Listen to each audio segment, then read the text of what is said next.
Good afternoon. I'm Max Brantley with the Arkansas Times on Monday, October 12th. News from around Arkansas. Circuit Judge Wendell Griffin today set a hearing March the 1st on a lawsuit by 8 death row inmates who had scheduled executions beginning this month. They say that the execution should be halted and perhaps not held at all until the state reveals the sources of drugs to be used in the lethal injections and the quality of those drugs. That hearing pushed to March 1st means that at least 5 months, 6, and more likely longer will have to elapse before Arkansas will resume executions again, if at all. This morning, the Arkansas Democrat-Gazette's Scott Carroll reported on his analysis of 5 years' worth of police chases by the Little Rock Police Department. He found that 1 in 4 police chases ends in a crash, sometimes with the car being chased, sometimes with the police car itself. The interesting thing from this story, it seemed to me, was that better than half of the crashes involved chases that began over minor incidents, a traffic violation, a misdemeanor, or merely suspicious activity. Officers have a lot of leeway to make chases of cars. They're dangerous in urban areas. My suggestion, and an opinion I wrote on the blog about it, is that we need more restraint, fewer chases.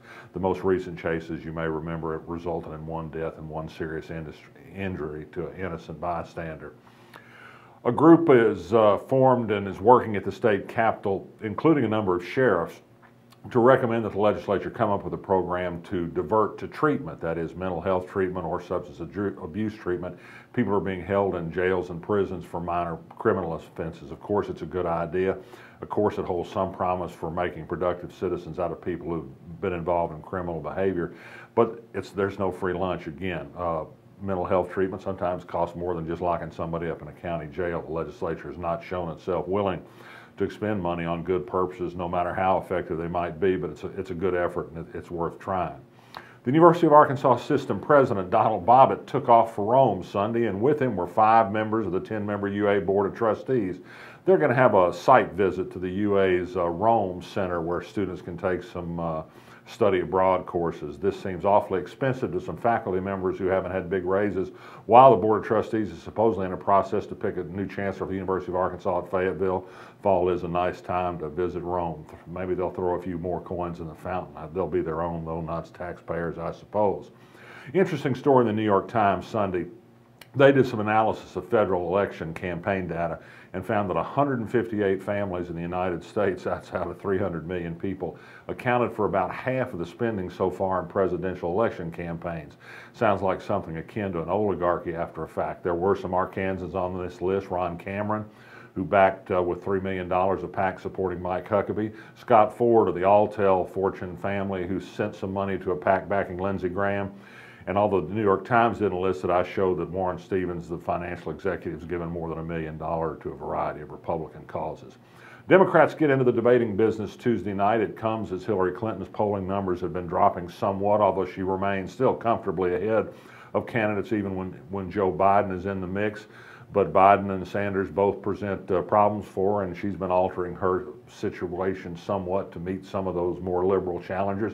Bernie Sanders himself, who's had a rising degree of support among young people, has moderated his positions a little bit, notably on gun control. He's not been much of a gun control advocate. He says he's rethinking his position now.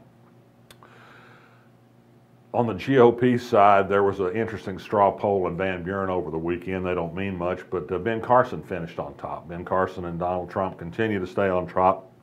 In the national polls, Mike Huckabee continues to lag far behind. His adoption of every possible cause, from Kim Davis to Josh Duggar to immigration issues, hasn't done much from the poll. He's hovering slightly above the level necessary for him even to make the stage at the next main event debate for the Republican Party. And finally, you'll be happy to know that Law and Order Special Victims Unit plans to do a coming episode based on the Duggar family. Loosely, it'll be fiction, of course. This is one of those stories where fact is probably even stranger than fiction, but you'll see some similarity in a coming SVU episode. Stay tuned. And stay tuned for more from the Arkansas Times. I'll be back tomorrow. You feel it in your heart. The spirit of Little Rock. We've had that spirit since 1927, helping build our city by producing decades of leaders in the heart of our state. We are the heart of business and innovation, the heart of politics and government, the heart of arts and culture, and in our city beats the heart of a Trojan. UALR. We are Little Rock's team and Little Rock's University.